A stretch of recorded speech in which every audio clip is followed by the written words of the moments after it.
Di malam persalinan yang seharusnya penuh sukacita, janin Rina tiba-tiba lenyap dari rahimnya tanpa jejak. Hanya menyisakan kekosongan dan bisikan misterius. Anakmu bukan untukmu. Bagaimana kelanjutan kisahnya? Selamat datang di kisah misteri Jin Pemindah Janin Ibu Muda. Rembulan sabit menggantung pucat di atas desa Sido Arum, menerangi samar gubuk sederhana yang dihuni oleh Rina dan suaminya Budi. Malam itu seharusnya menjadi malam yang penuh sukacita. Rina yang sedang hamil 8 bulan merasakan kontraksi pertama. Budi dengan panik bercampur gembira bergegas menyiapkan segala sesuatu untuk kelahiran anak pertama mereka. Namun kebahagiaan itu sirna dalam sekejap. Pukul 2 dini hari, ketika rasa sakit Rina semakin hebat, ia merasa ada sesuatu yang aneh. Bukan hanya perutnya yang mules, tapi juga sensasi dinginnya merambat dari kakinya, naik perlahan hingga ke ulu hati. Bulu kuduknya berdiri. Budi yang sedang sibuk memanaskan air, tak menyadari perubahan ekspresi istrinya yang mendadak pias. Tiba-tiba, sebuah suara parau berbisik di telinga Rina seolah datang dari udara tipis. Anakmu bukan untukmu. Rina terkesiap, mencoba berteriak namun suaranya tercekat. Matanya menatap nanar ke sudut ruangan yang gelap, seolah ada sosok tak kasat mata yang mengawasinya. Rasa dingin itu semakin menusuk, diiringi denyutan aneh di dalam perutnya. Bukan denyutan janinnya yang biasa. Ini lebih seperti tarikan. Budi mendengar erangan tertahan Rina bergegas mendekat. Ada apa, Dek? Sakit sekali? Tanyanya khawatir memegang tangan istrinya yang sedingin es. Rina hanya bisa menggeleng lemah. Air mata menetes di pelipisnya. Saat itu juga rasa sakit luar biasa menghantamnya, jauh lebih dahsyat dari kontraksi manapun. Ia mencerhit sebuah jeritan pilu yang memecah keningan malam. Budi panik. Ia melihat Rina mengejang dan tiba-tiba sebuah keanehan terjadi. Perut Rina yang semula membesar perlahan-lahan mengempes. Bukan seperti kontraksi basah. Ini lebih mirip balon yang kempes. Budi mengucek tanyal, tak percaya dengan apa yang dilihatnya. Dek, perutmu! Suaranya tercekat di tenggorokan. Rina membuka matanya perlahan, napasnya tersenggal. Rasa sakit itu hilang, digantikan oleh kekosongan yang mengerikan di dalam dirinya. Ia meraba perutnya yang kini rata, seolah kehamilannya hanyalah mimpi buruk. Budi meraih obor, menyinari wajah Rina yang pucat pasi dan perutnya yang kini datar. Tidak ada tanda-tanda kehamilan, tidak ada darah, tidak ada air ketuban. Janin mereka entah bagaimana lenyap begitu saja. Keesokan paginya, berita mengenai misteri hilangnya janin Rina menyebar cepat di desa Sido Arum. Para tetangga berdatangan, ada yang kasihan, ada pula yang berbisik-bisik tentang hal-hal gaib. Bok Darmi dukun kampung yang dihormati didatangkan. Setelah mengamati Rina yang masih lemas dan pucat, Bok Darmi menggelengkan kepalanya pelan. "Ini bukan perkara biasa, Nak," ujarnya dengan suara berat, matanya menerawang. "Ada makhluk lain yang campur tangan. Jin pemindah janin." Ia menjelaskan bahwa ada jenis jin tertentu yang memiliki kemampuan untuk memindahkan janin dari rahim seorang wanita ke tempat lain, entah untuk tujuan jahat atau karena janin itu diinginkan oleh alam lain. Rina dan Budi putus asa. Mereka tak bisa menerima kenyataan ini. Dokter di kota juga bingung. Hasil pemeriksaan tidak menunjukkan keanehan pada rahim Rina, seolah ia memang tidak pernah hamil 8 bulan. Namun, Rina masih bisa merasakan kekosongan yang membekas, dan bayangan bisikan menyeramkan itu terus menghantuinya. Beberapa malam setelah kejadian itu, Budi terbangun karena suara isak tangis samar dari luar gubuk. Ia mengira itu Rina. Namun saat ia menoleh, istrinya tertidur pulas di sebelahnya. Suara itu semakin jelas, suara tangisan bayi yang ngemah. Budi bergidik. Ini bukan kali pertama ia mendengar suara itu sejak kejadian aneh pada Rina. Ia perlahan membuka pintu gubuk. Udara malam yang dingin menyergapnya. Di bawah pohon beringin tua yang menjulang tinggi di ujung desa, sebuah cahaya remang-remang terlihat. Dan suara tangisan bayi itu seolah memanggilnya datang dari arah sana. Hati Budi berdesin. Ia tahu ada sesuatu yang tidak beres di balik suara itu. Sesuatu yang berhubungan dengan janinnya yang hilang.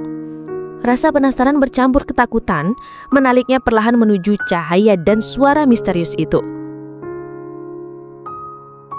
Budi melangkah hati-hati menuju pohon beringin tua. Setiap langkah terasa berat, seolah ada tangan tak kasat mata yang menahannya. Suara tangisan bayi itu semakin jelas, menusuk sanubari, namun juga mengundang rasa penasaran yang teramat dalam. Setibanya di bawah pohon, cahaya remang-remang itu berasal dari sebatang pohon pandan duri yang tumbuh liar di dekat akar beringin. Di antara rimbunnya dedaunan pandan, Budi melihat sesosok bayangan samar bergerak. Jantung Budi berdebar kencang. Ia mengayunkan obornya lebih tinggi, mencoba menembus kegelapan. Di sanalah ia melihatnya, sebuah bentuk kecil tergeletak di atas anyaman daun kering. Itu adalah bayi, mungil dan lemah, terbungkus kain lusuh yang entah dari mana asalnya. Tangisnya lirih, mengiris hati Budi. Namun, ada keanehan yang membuat bulu kuduknya berdiri. Kulit bayi itu tampak sangat pucat, hampir transparan. Dan matanya tertutup rapat seolah tak pernah terbuka. Budi gemetar. Ia ingin mendekat, ingin meraih bayi itu. Tapi sebuah suara parau yang sama seperti yang didengar Rina kembali berbisik. Kali ini lebih dekat, seolah di samping telinganya. Jangan sentuh. Ia bukan lagi milikmu. Budi tersentak mundur. Obornya hampir terjatuh. Ia menatap nanar ke arah bayi itu, lalu ke sekeliling pohon beringin yang gelap dan sunyi. Tidak ada siapa-siapa. Tiba-tiba suara tangisan bayi itu berubah. Bukan lagi tangisan khas bayi, melainkan dengungan aneh yang semakin lama semakin keras, seperti paduan suara serangga malam. Cahaya remang-remang dari pandan duri mulai berkedip-kedip, kemudian memudar. Bersamaan dengan itu, bayangan samar di sekitar bayi mulai membentuk siluet. Bukan siluet manusia, melainkan bentuk-bentuk yang tidak beraturan, seperti gumpalan asap hitam yang menari-nari. Budi merasakan hawa dingin yang luar biasa menyergapnya, jauh lebih dingin dari udara malam biasa. Ia mencium bau melati yang menusuk hidung, disusul bau tanah basah yang kuat. Rasa takut yang murni mencekiknya. Ia tahu ia telah masuk terlalu jauh ke dalam misteri yang tak terpecahkan ini. Sosok-sosok asap hitam itu kini terlihat lebih jelas, mengelilingi bayi itu seolah melindunginya.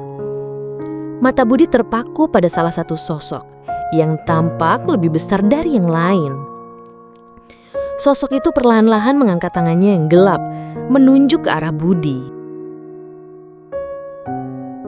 "Pulanglah," suara itu berbisik lagi. Kali ini terdengar lebih tegas dan dingin. "Ini bukan duniamu." Budi ingin berteriak, ingin berlari, tapi kakinya terpaku di tanah. Ia merasa seolah ada kekuatan tak terlihat yang mengikatnya. Ia hanya bisa menatap menanar saat sosok-sosok gelap itu semakin mendekat, menelan pandangan akan bayi yang pucat itu hingga semuanya lenyap di telan kegelapan malam. Hanya menyisakan tangisan bayi yang samar-samar masih terngiang di telinga Budi, seolah terus memanggilnya. Budi tersentak, nafasnya terengah-engah, tubuhnya bergetar hebat. Obor di tangannya jatuh, memadamkan nyala api dan menyisakan kegelapan pekat. Ia meraba-raba tanah, mencari pegangan, dan berhasil bangkit. Ia berlari tanpa menoleh sedikit pun kembali ke gubuknya. Pikirannya kalut antara kenyataan pahit hilangnya janin Rina dan penampakan mengerikan di bawah pohon beringin. Tangisan bayi itu masih berdengung di telinganya, seolah-olah ia bisa merasakan sentuhan dingin makhluk-makhluk asap hitam itu mengelilingi. Sesampainya di gubuk, ia langsung merebahkan diri di samping Rina yang masih pulas. Ia mencoba memejamkan mata, berharap semua yang dialaminya hanyalah mimpi buruk. Namun setiap kali ia menutup mata, wajah pucat bayi itu dan siluet mengerikan makhluk-makhluk asap hitam itu muncul. Ia tak bisa tidur, dihantui oleh ketakutan dan pertanyaan yang tak terjawab. Pagi harinya, Budi menceritakan semua yang dilihatnya kepada Rina dan Mbok Darmi. Rina menangis pilu, merasa putus asa. "Jadi, anak kita sudah diambil, Mas?" Tanyanya lirih, air mata membasahi pipinya. Mbok Darmi mengangguk pelan, raut wajahnya serius. "Itu adalah jin penunggu beringin, Nak Budi," jelasnya. "Mereka telah lama mendiami tempat itu. Mungkin janin kalian diincar oleh mereka. Ada kalanya jin-jin seperti itu menyukai janin manusia atau bahkan menukarnya dengan janin mereka sendiri. Itulah mengapa bayi yang kau lihat pucat dan tak membuka mata. Itu bukan bayi manusia seutuhnya lagi." Budi dan Rina merasa seperti terempas ke jurang keputusasaan. Bagaimana mungkin mereka bisa mendapatkan kembali anak mereka dari makhluk gaib? Mbok Darmi menjelaskan bahwa untuk mengembalikan janin yang telah dipindahkan, ritual khusus yang sangat sulit dan berbahaya harus dilakukan. Ritual itu melibatkan penarikan kembali energi janin dari dimensi lain, dan itu membutuhkan persiapan spiritual yang makang serta keberanian luar biasa. "Ada resikonya, Nak," kata Mbok Darmi memperingatkan. "Jika gagal, bukan hanya janin kalian yang tidak kembali, tetapi bisa jadi nyawa salah satu dari kalian terancam." Meskipun takut, Rina dan Budi sepakat untuk mencoba. Mereka tak punya pilihan lain. Bayangan bayi pucat dengan mata tertutup itu terus menghantung mereka. Dan harapan untuk mendapatkan kembali anak mereka, sekecil apapun, tetap menyala. Mereka memulai persiapan, puasa, meditasi, dan melakukan tirakat sesuai petunjuk Mbok Darmi. Suasana gubuk yang sebelumnya sunyi kini terasa penuh aura mistis, seolah-olah mereka telah menarik perhatian lebih banyak makhluk dari alam lain.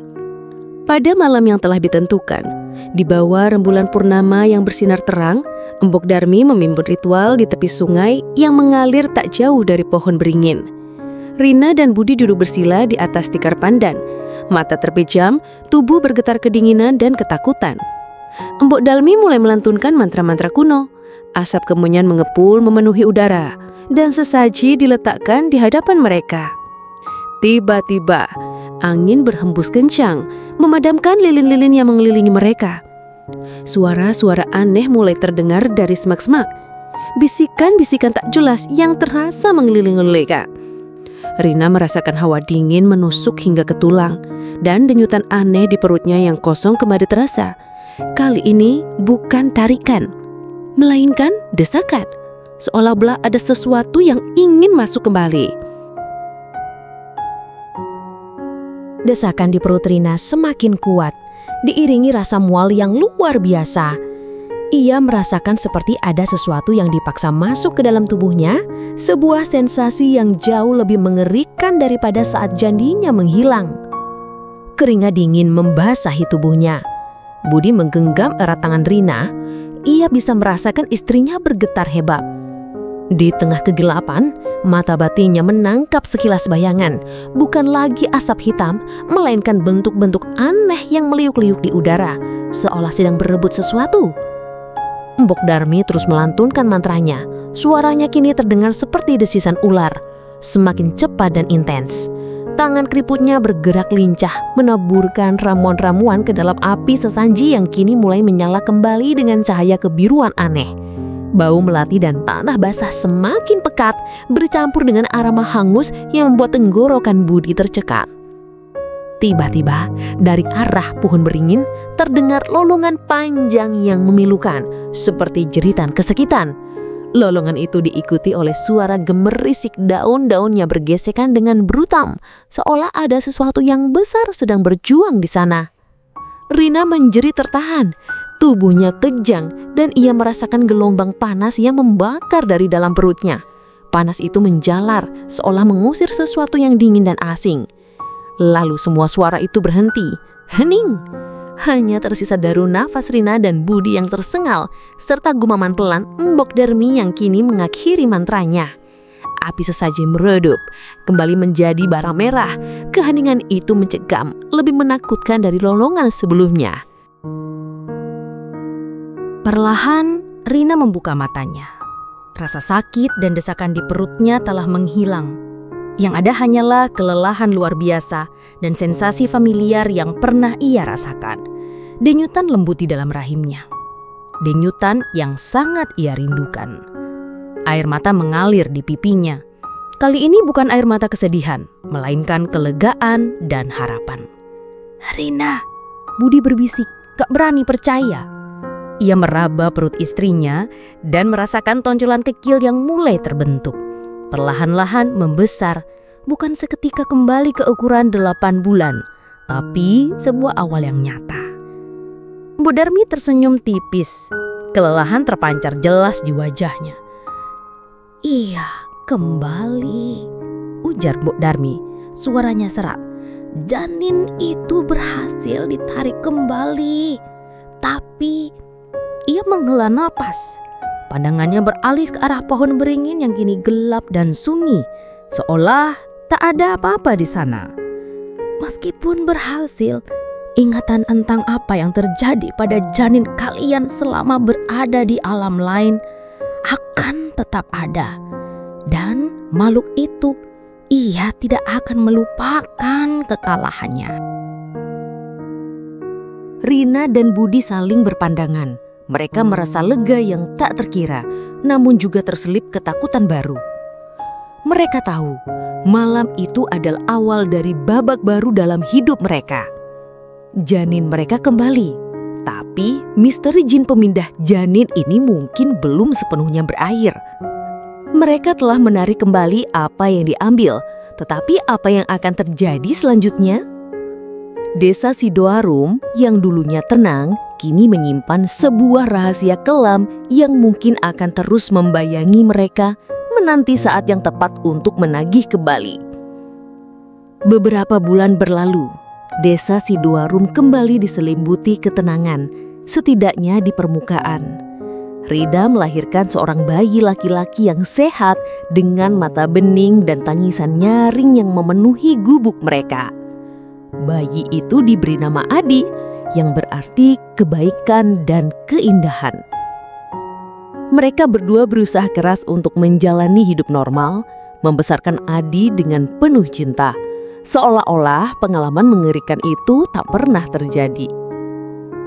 Namun, bayangan akan misteri jin pemindah janin tak pernah benar-benar sirna.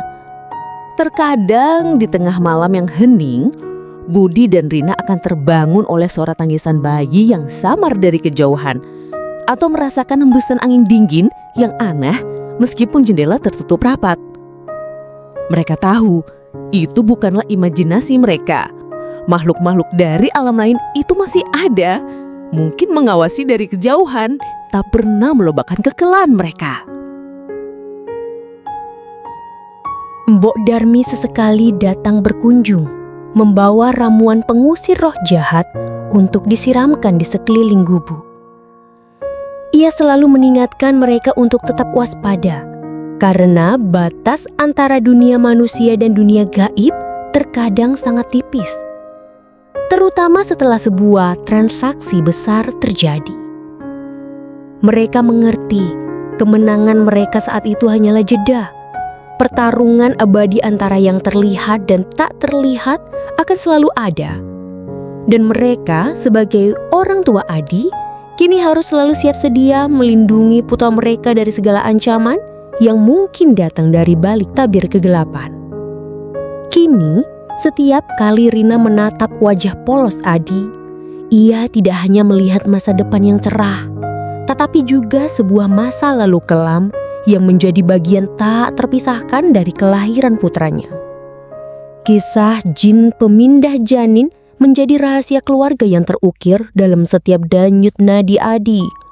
Sebuah pengingat bahwa keajaiban dan kengarayan bisa berjalan beriringan, bahkan di desa kecil yang damai seperti Sidoarum. Mereka hanya bisa berharap bahwa cinta dan perlindungan mereka akan cukup kuat untuk menangkis segala bahaya yang mungkin mengintai selamanya. Dan kisah pun berakhir.